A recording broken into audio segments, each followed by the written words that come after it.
Hello and welcome to Mock the Week. I'm Dara Breen. Joining me this week are Andy Parsons, Lauren Laverne and Russell Howard, Frankie Boyle, Hugh Dennis and Michael McIntyre.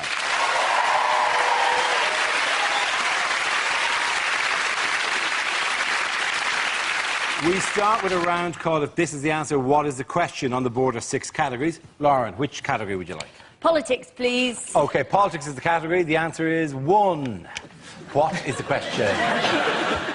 Is it how many chancellors does it take to put the shits up an economy? Is it what grade of haircut can Andy Parsons only dream of? Is it I've got it, I know what it is. Is it what's God's PIN number? Is it, let's be honest, when does life start to go downhill? Is it what does the... Wow. Very depressing! Yeah. I've got a lovely idea of your first words. What are you going to say, Frankie? Bleak. Is it what might a one-legged man repeat to himself over and over again while marching? Is it how many times did Charles and Di have sex? Is it, in what year did Jesus have a holiday booked that he never got to go on? Is it what does the average viewer of Jeremy Kyle think the alphabet begins with? It's not any of these, is it? It's not any of those, no. We know this works. It's not any of these. In what year did John McCain first run for president? What is the most popular boy's name in Spain?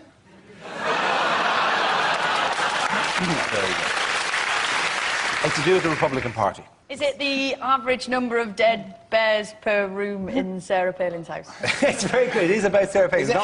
Is it how many times did John McCain meet Sarah Palin before he offered her the... That's absolutely right. Well done, Hugh Dennis. Congratulations. Yes, the question I was looking for was on how many occasions had presidential candidate John McCain met Sarah Palin before choosing her as his running mate. The relatively unknown governor of Alaska was a surprise choice as a Republican deputy in the US election where, despite her inexperience, she hopes to become the country's first female vice president. She's definitely going to be president, isn't she? Yeah, it's because he's 72. He's the first president ever who could be assassinated by someone busting a paper bag. Do you think, well, if he does get assassinated by the paper bag, that in years to come there'll be a film about it and you'll just see on a grassy knoll just various people... Governor of Alaska is the all-time big drop-off in a title, isn't it? Governor, really important and great. Alaska. It's like you've been voted the most handsome man in the Burns unit. Although... You're an international footballer for Scotland. Governor of Alaska is the equivalent, isn't it, of being mayor of the Shetland Isles. It is, yeah. She's a complete redneck, isn't she? Yeah. It would be like Gordon Brown picking as his deputy prime minister the lead singer of the Wurzels. That'd be a bloody good idea. But does the lead singer of the Wurzels have a bear skin with bear head stuffed in her office? She's a really mixed-up lady, though, because one of the reasons that she's been appointed is that she is pro-life, but obviously not for bears. But she's a creationist, so she believes that God made the world in 7 days, and yet she's also a keen hunter. She seems odd like, cheers, God, thanks for all the animals. Basically, isn't she? She's the female version of Rambo. So you're wondering if whether John McCain is thinking of going back into Vietnam. There's an irony here, isn't there, that John McCain spends 5 years in a Vietnamese prison and he's running for president, whereas Gary Glitter, on the other hand... Do you not think... You think that over time we will begin to respect Gary Glitter? Did you see the press conference where he introduced her? It couldn't have been more awkward and horrible. It looked like Joseph Fritzl and his daughter doing an infomercial for a basement conversion company.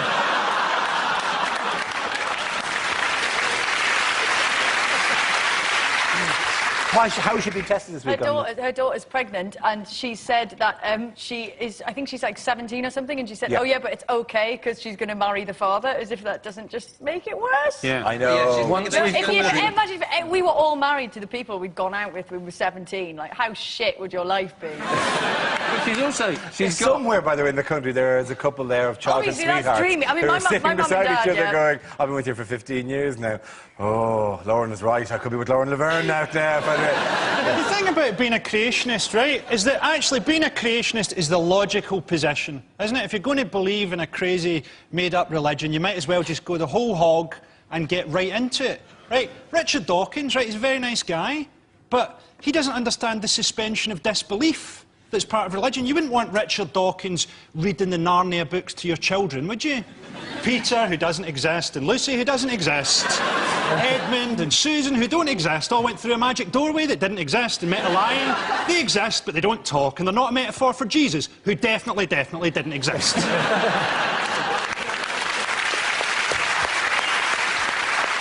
I would like to see a chain of events that would lead to Richard Dawkins reading Narnia books to my children. Who's in there with the kids? It's Richard Dawkins. I thought you asked him over it. How does the Republican convention, by the way, how's it comparing to the Democratic convention? It's a lot quieter. It is a lot quieter. Because they've scaled it all down because of the hurricane. Yes. There's Well, been a hurricane, it's come, it's called Gustav. Yes, there has, yeah. And he just missed, they all got everybody out. The mayor, did anybody see the mayor? Brilliant speech by the mayor, yeah. He came out and he just really wanted to make sure that nobody stayed. So he said, this is the mother of all storms. Get your butts out of here. And next to him was a woman doing sign. And he went, get your butts out of here. And she went... She whacked her butt. Oh, really? Butt out. He did it. He went butt out, and she went butt out. I didn't even know she actually did signs. She was just improvising. I love the sadness, Michael. You may have just been on some weird lap dancing channel and you misunderstood it. They name hurricanes alphabetically, don't they? They do, So, yeah, go through. yeah. So the next one could be Hurricane Higgins. Which wasn't Hurricane. What he should have done, McCain, right, instead of cancelling a day of the convention because of the hurricane, he should have timed his speech to take part at the peak of the hurricane. He should have dressed as Magneto from the X-Men, risen up into the air and go, look at my power, America! I think it's only in extreme winds that winds should be mentioned, like hurricanes and gales and stuff. Well, I just find it really annoying on the weather forecast when they go, there's going to be a stiff northeasterly breeze. I'm not sailing to work. I don't give a shit. Is that going to change my route to work? It's like, if I walk that way with the tailwind, I'll be there in half the time. It makes no difference. On an apocalyptic note, why do some people fear that the end of the world is going to happen next Wednesday? Because it might well do, yeah, because they've created a giant black hole machine in Switzerland. Okay. A machine that could create a black hole that will end the universe. Well, that is the greatest bit of timing I've ever seen in my life. The Large Hadron Collider in CERN in Switzerland starts on Wednesday. Or to give it its proper name, the black hole machine. They've taken all necessary precautions. No, they haven't. Well, yeah, but it's fine. They haven't Yeah. taken the necessary precaution of not doing it, though, have they? There's a 1 in 50 million chance that it could create a black hole which will end the universe. Now, I would argue that if there's any chance of that, like if my kid said to me, can I get a train set up in the loft? I would go, OK. If it, could I get a train set that might end the universe? I'd say, what about a bike? So you'd prefer it if they got the protons and then cycled them round the tunnel on a bicycle? The thing is, I'm sure they're going to find out some interesting things about protons, but I would add, I don't give a fuck. I think if the... I think they've taken all the necessary safety precautions, It's right? it might create a tiny black hole, right, which is the worst type of black hole, because we'll all get drawn slowly towards Switzerland. And every week this desk will be like 2 feet further over there. And then eventually we'll just look one week and Russell have been replaced by just the jaws of infinity. What was that directed at me, Frankie? The jaws of infinity. I thought we were going to see a cow and chocolate and we'd be in Switzerland, but all of a sudden my eyeballs are sucked out of my face. Just for sitting nearest to the audience. What? You thought Why that am I the first to go? You're nearest to Switzerland. We tilted it around during the show so that you'd be the one closest to Switzerland. Well, this is bullshit now. No one's going to die. It's basically... He just told me I'm going to die on telly. He looked at on telly. My God, I hope you have the cameras rolling when it happens. That'd be incredible. Just him going, "Wah," and clinging on to the desk, right? While we hammer at his fingers. Go! Go proudly! No. Go, Russell! Go, Brett. You'd be like that. There's more space on scenes we'd like to see. It's not going to work, though, is it? Because what they're looking for is a thing called the Higgs boson. Yes. Is that right? Which Yes, is it a is. subatomic particle, which is, you know, lasts for a million trillionth of a second. It's incredibly small. Most of the scientists I've ever met would have trouble finding a clitoris. They're not going to find that. Well, OK, they don't find the Higgs boson by just rooting around and checking on their desks. I'm sure there's a Higgs boson Are you somewhere. saying that's your method for finding the clitoris? Well, I'll root around, and if it's not there, I'll check the desk. With that, we offer the points to Frankie, Hugh and Michael!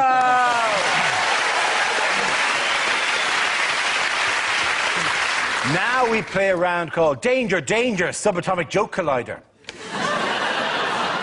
This game involves Michael, Andy, Frankie and Russell, so if you could make your way to the performance area, please. This is where we test our performers' stand-up skills. We spin our news generator, it settles on a topic, and anyone can volunteer jokes about the chosen subject. The winner of the team might judge to produce the funniest stuff. OK, here we go. Let's spin the wheel.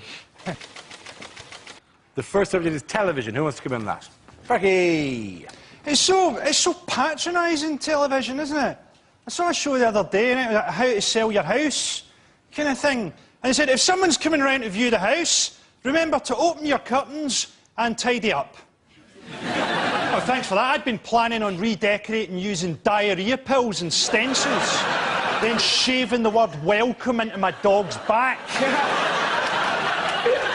I saw a show for the first time the other day, You Are What You Eat, where a woman gets a trestle table of food in front of a fat person, and they have to pretend to feel guilty as she shows them their dream buffet. Oh, this is terrible. Could you give me 5 minutes on my own here? You've got to be careful what you say on telly. I did a cookery show, and it was 10 in the morning, and it was live, and it was the day of the Glasgow airport attack. And the presenter said, oh, you do topical stuff, don't you? And I said, yeah, like today. We don't know if that was terrorists or just Richard Hammond turning up late for check-in. You don't want to have to whisk eggs for 20 minutes while a studio full of people hate you. See, political correctness is all over television. Apparently, on television, we're now not allowed to say fairy lights because it might be homophobic. Apparently now we've got to call them poof lanterns.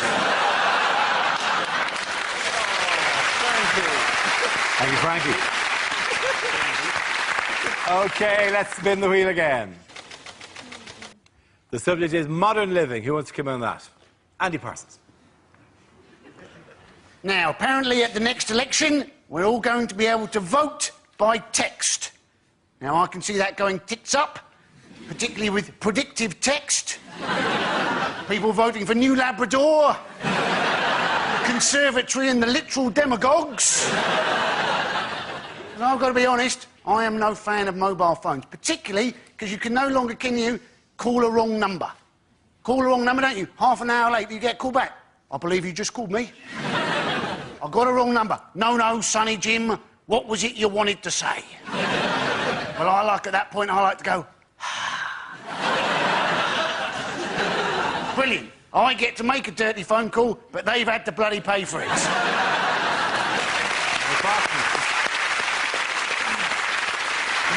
That leaves us with Michael and Russell. Let's spin the wheel.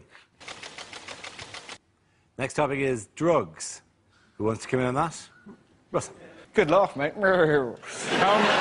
I get offered drugs loads. I was at Glastonbury this year, right? And this bloke came up to me. He was like, oh, mate, do you want some shrooms? And you're quite tempted, because everyone's like, it was amazing, man. Had a chat with the tree. Good guy. He was called Nathan. You'd love him. We could play racquetball Thursday week. What a chap. But you know, if you took mushrooms, you'd be the one who would have the story that would end up on the front page of the papers. Do you know what I mean? I killed a lollipop lady. She wouldn't let me lick it and I killed her. So in the end, right, it was really embarrassing. I had 3 packets of Starburst just shoving in front of my tummy, like, nom, nom, nom, nom, nom, nom. I was like, my guts totally gave way, and this lovely old lady came up to me and was like, are you all right? Now, you've never known being truly pathetic until you've looked into the eyes of a kind stranger and gone, I've eaten too many sweets.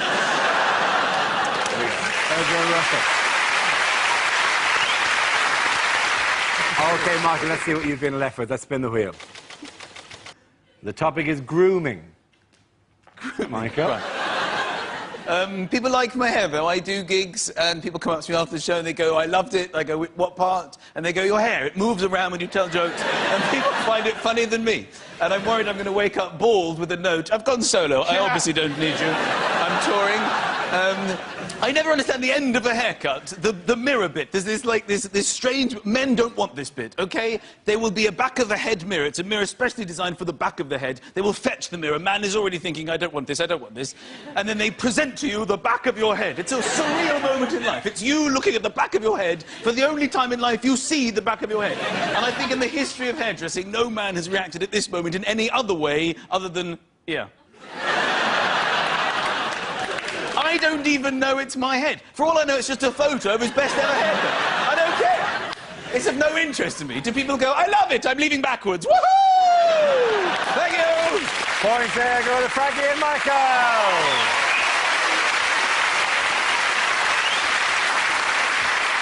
Our next round is called Headliners. Here's a picture of the Chancellor of the Exchequer, Alistair Darling. What does DIRB stand for? Is it Darling is really Badger? Is it darling indicates remaining body? That guy there. Oh no, he's just gone. It's Darling initiates rap battle. He's actually just said, your mama's so fat she got her own postcode. I know the answer to this, actually. Alistair Darling has written an incredibly dull sequel to the Narnia books, which are called Doorway into Reading Business Park. Some children go through a doorway into Reading Business Park and they get a loan from the Prince's Trust. That's pretty much it. Is it Darling's eyebrows really black?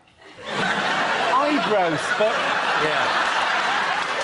Can't we add a little bit of artistic integrity? Not to spelling, you can't. Eyebrows. If you were texting it, people would know what you meant. Why would a headline be written in text speak? What newspaper? How busy are you? How busy journalists are? Why would a headline involve the word badger? We're all having fun. Is it disco inventor resurrects boogie? This headline is actually Darling's Inuit robot butler. He has an Eskimo robot butler. What should we do today, Tiktari37? Ice fishing! No, not ice fishing, ice fishing! Every day with the ice fish. Ice fishing! I don't know that you're a robot. I think you're just a suit of armour with a tape recorder in you. Ice fishing!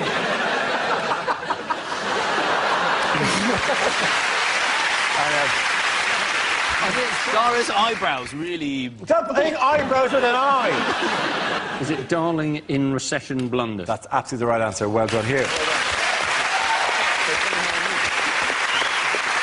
The answer I was looking for was Darling in recession blunder. In a Weekend Guardian interview, the Chancellor said the UK is facing its worst economic crisis in 60 years. It's very difficult to listen to anything he says because all you're doing is looking at his eyebrows. Do you know what I mean? It's so difficult. You go, really? Imagine if he was giving you directions. You'd be like, yeah, right, eyebrows, eyebrows. I can't work out whether he actually dyes his eyebrows or whether they're just immune to stress. The thing is, Alistair Darling has sort of said, well, the economy's ruined. Yeah. And he's talked down the pound, and the pound's gone down and stuff. And he said, well, I'm just telling the truth. The thing is, you're not supposed to say that, though. You're the Chancellor of the Exchequer, you crazy puppet-faced bastard. You're supposed to lie and keep confidence up. Yeah. He said they He's were sitting in on pissed telly, off, surely, didn't with loads of, like, bags of shopping. Oh, I've just been out. Whoa, there's loads out there. You know, but instead, he pretty much stared at the camera, played Radiohead's No Surprises, and just went like that. He's supposed to create confidence in the economy. Yes. He might as well have gone on Andrew Marr, and when Andrew Marr said, well, what are the medium-term prospects for the economy, he might as well have gone, oh, well, I'll just show you, and got a harpoon out, stuck it in his mouth, and just blown his brain out onto the wall. I think that's a fairly accurate assessment. You know, but when he said it, I think, because he's really wasted an opportunity. In the interview, at some point, he should just have gone, we're doomed. And left it at that. But we're not panicking, are we? Do you know what I mean? He's I'm got not the panicking. worst thing for 60 years, you know, the worst fun, and we all just go, oh, fair enough. X Factor. Excellent. To be fair, we are the least qualified people to talk about the credit crunch, a bunch of successful TV comedians. Like, watching us talk about the credit crunch is like the Loose Women Champions League special. I'm sorry, That is true. I mean, you don't know how much. I mean, the show actually only last week was bought up by a consortium of Abu Dhabi millionaires. We are doing it's good news for all of us, except you. You're moving to the One Show. Yeah.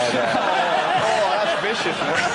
I've got involved in the credit crunch. I've been watching this man who winds me up. I went onto his website and he guaranteed me that I could get a better deal on my mobile phone, and it's got step-by-step instructions on what to do. So I phoned up my provider. I'm in front of the computer, I'm reading it, and now you have to go through to disconnections and say you're going to leave, and apparently they stop you and give you a better deal. Yeah. So I go through to disconnections and I go, I'm leaving, cancel my account. And they go, OK, we're sorry to hear that. And I'm like, OK, I wanted a better deal.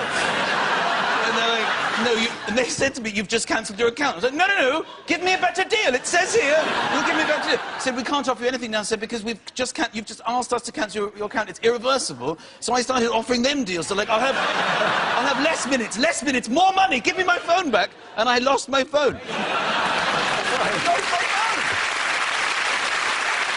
Why not? He has saved you money. You haven't got a phone.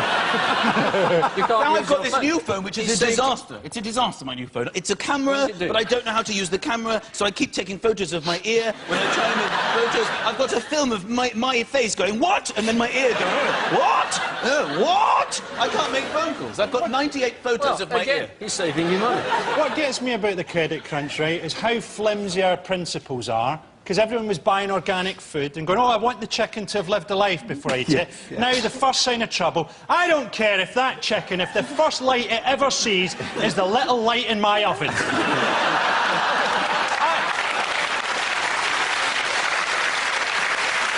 don't want to eat any chicken that hasn't been brought up with 120,000 other chickens in a council flat in Middlesbrough. It's also all these obscenely paid footballers, isn't it? You know, and they're all talking about, oh, I've just gone out and bought a 36 grand Frank Muller watch. For 36 grand, you would want some gadgets on your watch. For instance, I would want to be able to drive it.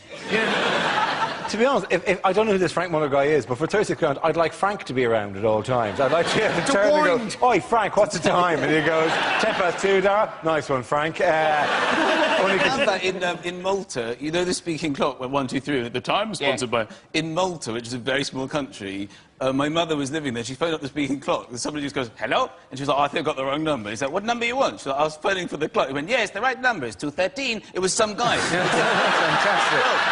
She said that once it just rang and rang and rang and rang and rang, and then after a while he was like, sorry, I was in the shower, 3:32.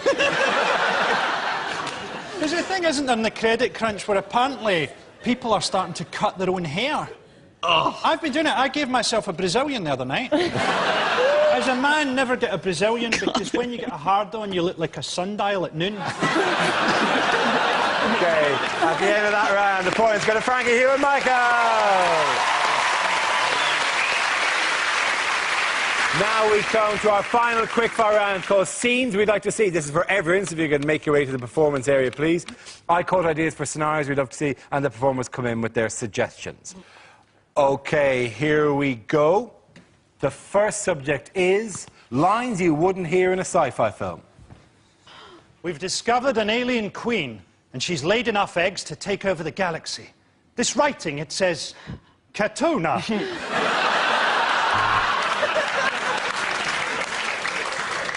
I am C-3PO. This is my cousin, WD-40. All right, Chewie, you look different after that back sack and crack wax.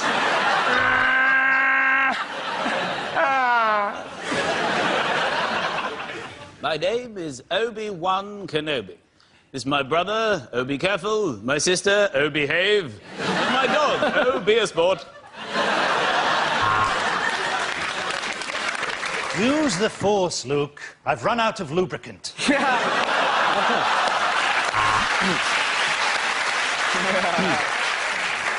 Yeah, that's right. We aliens have learnt your language by listening to your radio broadcasts. The androids are going berserk, Captain. Let's try switching them off and then on again. Stardate 2171.6. Captain's log. Still won't flush. I'll try again later. Vader, you look like a big black dildo.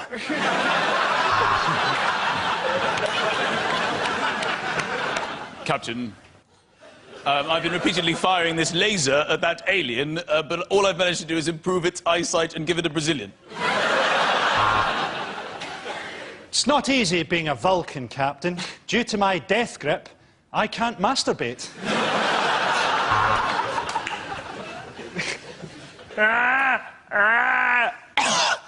Had that hairball in there for years. You're loving Chewie. I need to break into the Death Star's computer system. Who knows Darth Maul's mother's maiden name?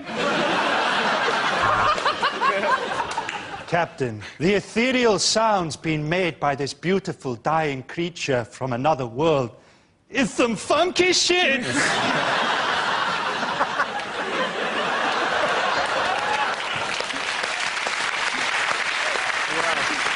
Okay, the next topic is things you wouldn't hear on the radio. In that episode of the Hugh Dennis story, Hugh Dennis was played by Bruce Willis, Steve Punt was played by Hugh Dennis, and the band was Shawaddy Waddy.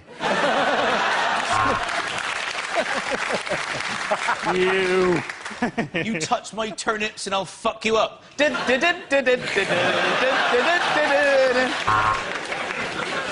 And now for a travel update. There is an accident on the M1. It's a good one, so hurry up. There's flames and everything. Next, a book at bedtime. Martin Jarvis reads the speeches of Hitler in a high-pitched girl's voice.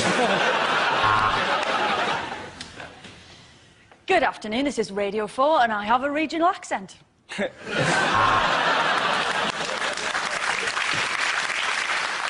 Next on Radio 4, the dogging forecast. Here on Traffic Watch, we're predicting long delays on the M4, where I'm about to hit my ex-wife's car with this helicopter. And now it's the panel show where our panel try to stave off premature ejaculation. Yes, it's just a minute.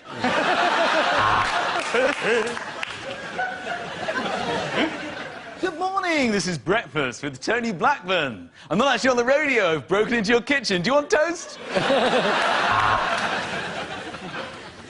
Next, more lesbian propaganda with Woman's Hour. Well, you've certainly stumped the Gardener's Question Time panel. None of us know how to bring a fox to orgasm. You're listening to Heart FM. The same 5 songs all day long.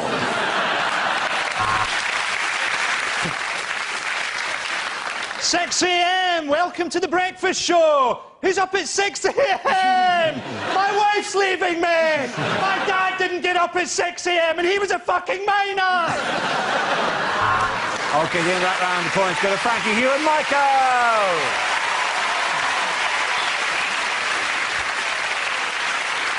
That's the end of the show. This week's winners are Frankie Boyle, Hugh Dennis and Michael McIntyre. Commiserations to Andy Parsons, Lauren Laverne and Russell Howard. Thank you for watching. Good night.